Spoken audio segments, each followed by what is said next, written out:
AITAH for declining to celebrate Christmas with my boyfriend's family and not inviting him to my family's celebration? Posted by you/throwaway3719347. For context, I, 19F, am from the United States and currently a second-year university student in the UK. My boyfriend, 23M, is British, recently finished his master's, and is now working. We've been dating for 10 months, and he's my first boyfriend. He's been nothing but understanding, kind, and supportive throughout our relationship. I've met his parents and siblings twice, and both times were wonderful. His mom even told him she thinks I'm the one. In late November, he asked if I'd like to spend Christmas with his family. He said everyone would love to have me there, and I thought it was sweet, but I declined. I've been feeling homesick and wanted to spend Christmas, a holiday that means a lot to me, with my family in South Dakota. When I told him, he seemed aloof for a few days. I went to his flat later to reassure him that I'd love to visit his family another time, but for me, Christmas is a family holiday. I now realize how that could have sounded dismissive. He looked hurt and asked, "Do you still love me, and aren't I your family?" I reassured him that I do love him, and things seemed fine after that. About a week later, he surprised me by showing me a flight he'd booked to South Dakota for Christmas.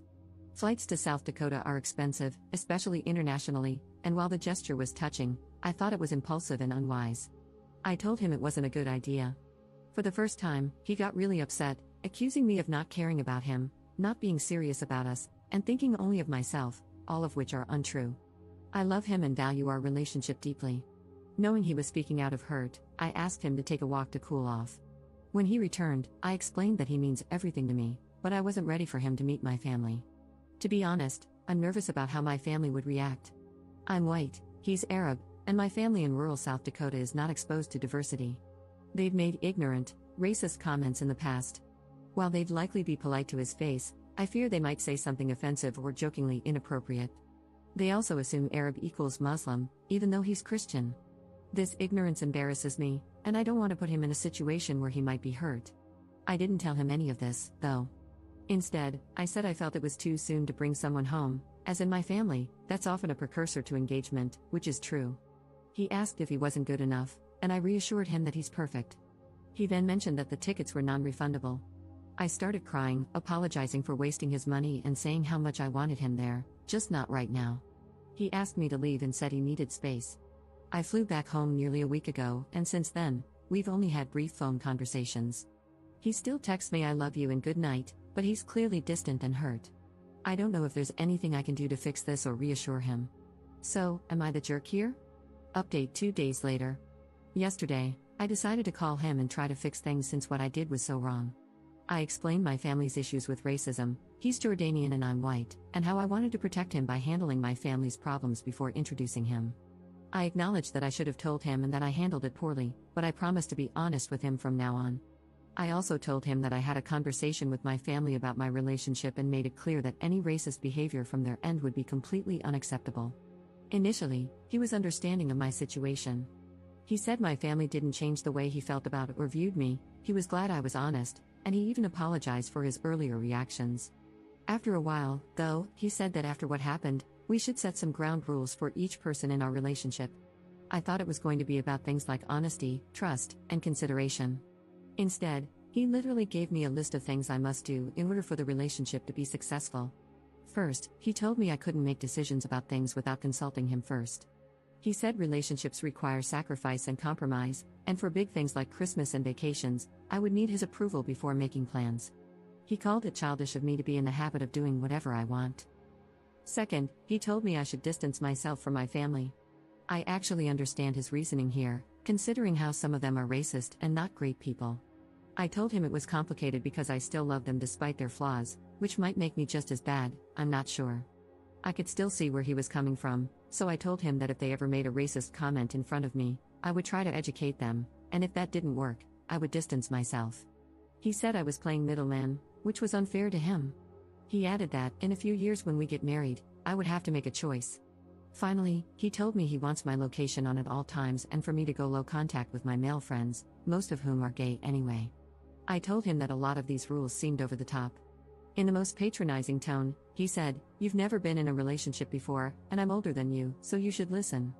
The moment he said that, I thought it didn't sound like him at all. Most of the time, he is the most easygoing and relaxed person, so I couldn't believe it. I told him I didn't appreciate being talked to like a child, and if he wanted to be someone's father, he should look for another person. He said that while he still forgave me for what I did earlier, my behavior was a testament to how immature I am. Then he said we would continue the conversation another time and hung up before we could even say goodbye. I feel like I partially caused this shift in his behavior by inadvertently making him insecure because of my refusal to let him meet my family. Before this, he was honestly the last person I would ever consider insecure. He is very good looking, has a good career, and has always been confident, so I never thought he would act this way. It breaks my heart to know that I caused his actions, and I want to know how I can convince him to let go of the rules so things can go back to the way they were. Or, am I the jerk for declining to follow the rules? Should I just follow them? Commenter. This is classic controlling behavior. He is trying to isolate you from your family. I haven't read your other post yet, but it seems they are inadvertently giving him the tools to do so, from your friends, and basically everything that would provide you with a place of refuge and shelter if you ever need to leave him. This whole "I am older, so you must listen" nonsense wouldn't fly even if he were 10 years older. But he's 23, that's only 4 years older than you. He's still an immature child, maybe not legally, but certainly based on how he acts. What are the rules for him? What sacrifices is he making? From what I can see, he's trying to make all the decisions for you and make you totally dependent on him, while he gives up nothing. Not the jerk, and when you go back to the UK, politely tell him to F the hell off. Second update 2 days later.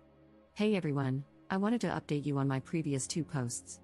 I received great advice from a lot of people, and it immensely helped me in trying to evaluate our relationship. I also texted my friends about the situation, and they agreed he sounded overbearing. About an hour ago, I ended things for good. I texted him yesterday afternoon to say that I thought we should have a serious discussion about our relationship. He suggested we wait until we had both cooled off from our earlier conversations, so I proposed we talk tomorrow. He sent me his usual "good night" and "I love you" text, which kind of broke me. His horrible behavior didn't erase 10 months of love that I felt for him, and it almost felt like I was betraying him by saying the same things back, knowing what I was planning to do in the morning. Here's a summarized version of the call. It was over an hour, so I condensed it as much as I could and wrote it down quickly afterwards so I wouldn't forget. When I called him, he seemed very normal and calm.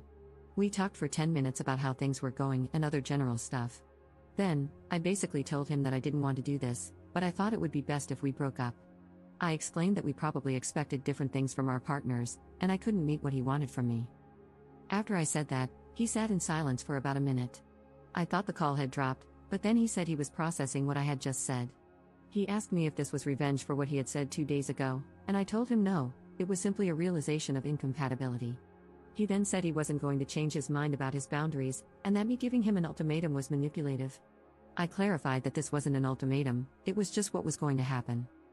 He kept repeating, "What the F, up," and then said I didn't mean it.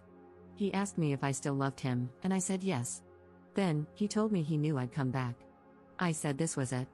He went on to say something about how we needed each other and started ranting, but I don't remember much of it because I was crying by that point. At the end, I cut him off and just said goodbye. He told me he would never forgive me and that I would never see him again since he was that awful, and then he hung up. I immediately blocked his number, WhatsApp, Snapchat, and Instagram. I don't think he has any other way of contacting me. I also don't think he'll seek me out or anything, so I'm not too worried about that. My university accommodation has front desk security, and you can't get in without a key card. Thanks again, everyone. Edit. His mom just texted me, saying she was sad things ended the way they did but that she wishes me all the best. Commenter. Love when the first post is just a partner waving a red flag, and then the update is all red, everything is red, we are in a horror movie, no color other than red exists.